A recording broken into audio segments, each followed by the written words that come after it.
Alright guys, TouchCrab back again today, hopefully enjoying your Wednesday so far. Today we're going to talk about the Champs format. Was confirmed by the CDL yesterday exactly what is going on. It's going to be split over 2 weekends. The third weekend of August, I believe, as we will discuss in just a second here, is going to be the playoffs. And then you've got the championship weekend just after that when we get down to the final 4 teams. Kind of an interesting format. And of course, the big thing really is that the grand finals is not going to be like 2 best-of-5s as it traditionally would be. The team from the losers bracket has to win 2 series, as we've seen in the CDL in the past. Instead, it is going to be a best-of-9 when the team from winners is a 1-0 advantage going into the grand finals. Very interesting format. Intrigued to hear your thoughts down below as always. And there's also this discussion around the prize pool setup, how it's laid out on the challenger side. Also, I think they changed it slightly from the professional side as well. And a lot of challengers players aren't particularly happy with how the prize pool is structured. Like if you guys enjoyed the video, subscribe if you're new as always. I would greatly appreciate it. First of all, just to mention the draft royale for this weekend's London home series, still of course available for you guys to sign up. The winner will receive a team jersey. The top 5 people will get this lovely little TouchCrab skin in the game right now. This is my team. Might change it in the coming days, but probably not, because whenever I do that, it seems to get even worse than it may already be. This is what the CDL confirmed yesterday. Glory isn't given. See which of the 12 Call of Duty League teams rises to the moment in the 2020 CDL postseason. I just find this a weird phrasing, right? Calling it the postseason kind of sounds like the off-season to me. Like it's still within the season, right? But okay, whatever. They're using postseason to describe playoffs and champs, and this is how it goes. So these are part of the same event, just to make it clear. Playoffs, championship weekends, there's no winner at playoffs and then there's no other winner at championship weekend. These are combined into one tournament. We'll have a look at exactly how it is structured here in just a second. So this is what the Call of Duty League come out with the 2020 League or Call of Duty League season almost to the finish line. It's time to talk about the playoffs and the championship weekends. Today we're revealing how and when we will crown the first ever Call of Duty League champion. The playoffs officially kick off with a doubleheader on Wednesday, August 19th. So this is when it all kicks off. And then over the next 4 days, from Wednesday on through the Sunday that week, we'll play to the final 4 teams that will advance to compete during championship weekends. So let's have a look at how exactly this bracket shapes up here. I know this is pretty small for you guys on screen, but I'll do my best to explain what's going on. So on Wednesday, 19th of August, this first round elimination matchups happen. So it's pretty crazy, right? Given that there's going to be 4 teams, or 2 teams at least, that will go out of the tournament right then and there on the Wednesday, 19th of August. So the bottom 4 teams in the league will be in these slots. They'll play a match and, well, whoever loses are just out of the tournament. They don't receive any prize money, I believe, unless they updated it. We'll look at it in a second. But at least when they first the confirmations of what the prize pool looks like, and Clayster talked about it, the bottom 2 teams don't receive any prize money. Then the next day on the Thursday, so there's only 2 matches on the Wednesday. On the Thursday, there's another 2 matches here on the winners round 1, so not too many games going on per day. These are all best-of-5s as we've seen pretty traditionally. Then we move into the Friday and we get the winners round 2 matchups. Then on Saturday, quite a lot happens. We get round 2 eliminations, then round 3. So this is where the number 1 and the number 2 teams in the game in terms of seeding. Right now, that's going to be Atlanta FaZe and the Chicago Huntsmen. They will play their matches against whoever wins these winners round 2 matchups, and the winner of that goes straight to the championship weekend. So kind of an interesting format. Teams like Atlanta and Chicago, if they win their first matchup that they end up playing again in this winners round 3, they will only have to play 1 matchup the entire, playoffs weekend, and will just go straight into the winners finals, which is kind of crazy. Not ideal maybe, but I suppose it does make sense to at least give some advantage to those teams that have dominated the entire season. Some people would argue this is too much advantage, right? Given they only have to win 3 series to win the World Championship, or champs as we typically call it. I think, they're going for slightly different terminology this season. But then also on the Sunday, we get elimination round 3 and round 4 to get it down to our final 4 teams. 2 of which, of course, will advance to the winners' finals, and then through the losers' bracket will come down through elimination round 5, elimination finals, and the World Championship weekend. So then, a weekend after, on the Saturday, 19th of August, we get winners' finals being played in addition to elimination round 5 and the, effectively losers' finals. They call it eliminations, but still going to be winners' finals, losers' finals in my head. And then on the Sunday, we get the championship grand final. Now, we talked about this a while ago, the fact that, look, if you can win 3 series and just win the World Championship, all best-of-5s, seems pretty crazy. So they're taking a different route with the World Championship Grand Final. To begin the playoffs, teams will be placed into the winners bracket and elimination bracket based on their seeding. As we talked about a while ago, the top 8 seeds start in winners. The remaining bottom seeds begin in the elimination bracket. Teams that lose in the winners bracket will drop to the elimination bracket. Any team that loses a match in the elimination bracket is out of the tournament. To see the expanded bracket go here, as we just looked at, the 2020 League Call of Duty champion will take home the championship trophy and the lion's share of $4.6 million. Can't believe it. It's going to be played online. Just so much money on the line.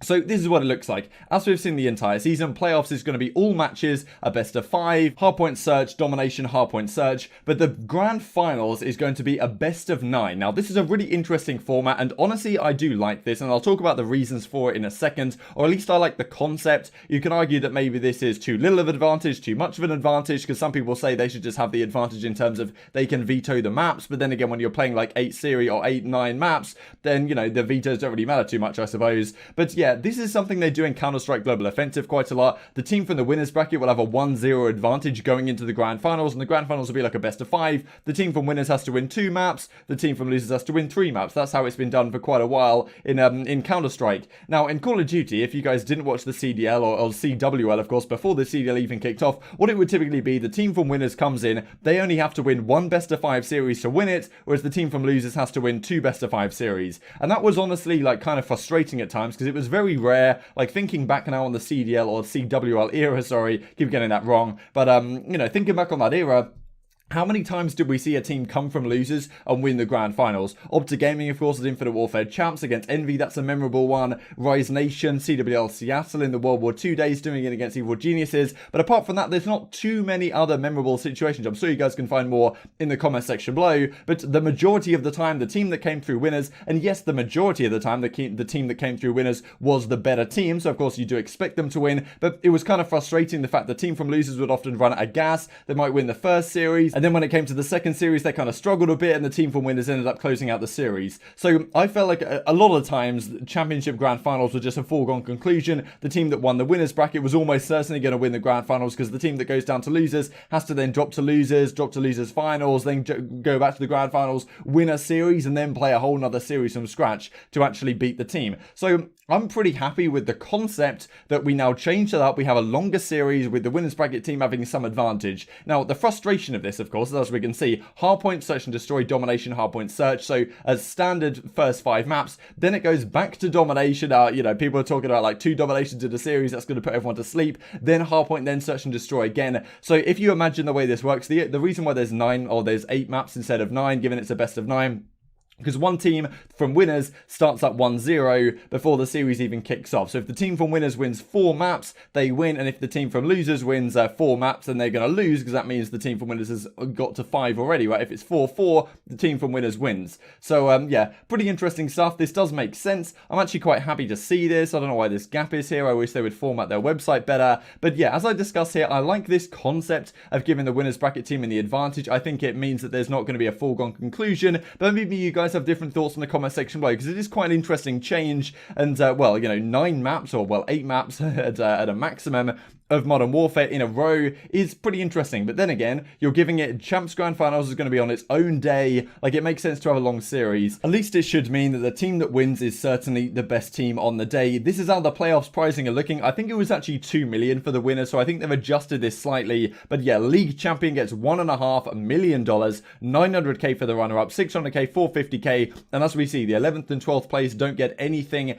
at all, but 2 teams in 9th and 10th get $100,000 each. So pretty crazy stuff. Then we look at the challenger side, and this is where we get sort of an interesting situation. So, you know, it's $500,000 at stake. I think it's 250k in North America, 200k in Europe, and 50k in the APAC region. And this is how that breaks down. They had it written as APAC and 50k total on their website. This actually should be EU and 200k. But this is how it breaks down. So, you know, we can see in the pro side, the team that wins the event gets like, well, 40% or something like that of the overall prize pool, which is what we've seen pretty typically. Like, the team that wins gets 40-50% of the total money up for grabs. Now, in the challenger side, they are doing that completely differently. The team that wins only gets 20% of the overall prize pool, at least in the North America and the European region.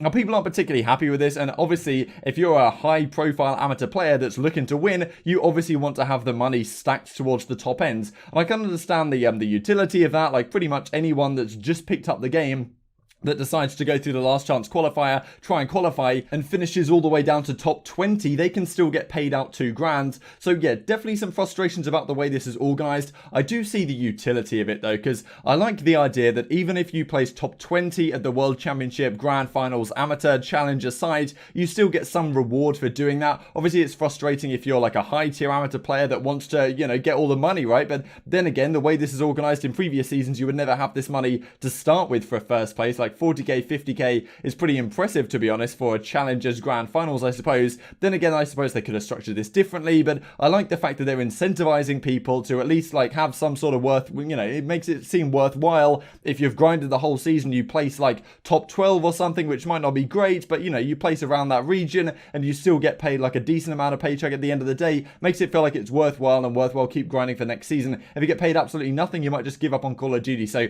I kind of I appreciate the way this is spread out, because it does incentivize more, you know, amateur players to stay on and keep grinding the game for future seasons. Probably is a better thing for the amateur scene on the whole. But, you know, in the APAC region, it's strange because the APAC region basically has, like, no good teams. As we looked about yesterday when we talked about the, actually, I don't think we talked about it yet. But today there's a video coming out on Censor, and we talk about the Challengers results for this weekend. Pretty much it's only Renegades and Chiefs that are any good in that region, because Mindfreak, I think they went on to Chiefs now. So there's not even 10 good teams. But the fact that the 9th place team is still getting paid, and the 10th place team is pretty interesting. Not sure that's exactly how it should be. So Adam James Roper, of course, over at the Team War says, like, you know, first place only getting 20%. That is like, you know, you clowns. And Joey Nubsy did like a draft of what it could look like if APAC was paid top 6 and North America and Europe was only paid to top 8. So then it would break down something more like this, which maybe seems a little bit more reasonable. I'm sure the pros, or, you know, the near pros in the amateur side would appreciate that a little bit more. But I'm intrigued to hear all your thoughts down in the comment section below. A couple of tweets here from Miles and Study to finish things off. Seems like Champs is going to be really, really cool. Not exactly sure what they've got plans, but certainly exciting stuff. Like if you guys enjoyed the video, subscribe if you're new. As always, thanks for watching. I will see you next time.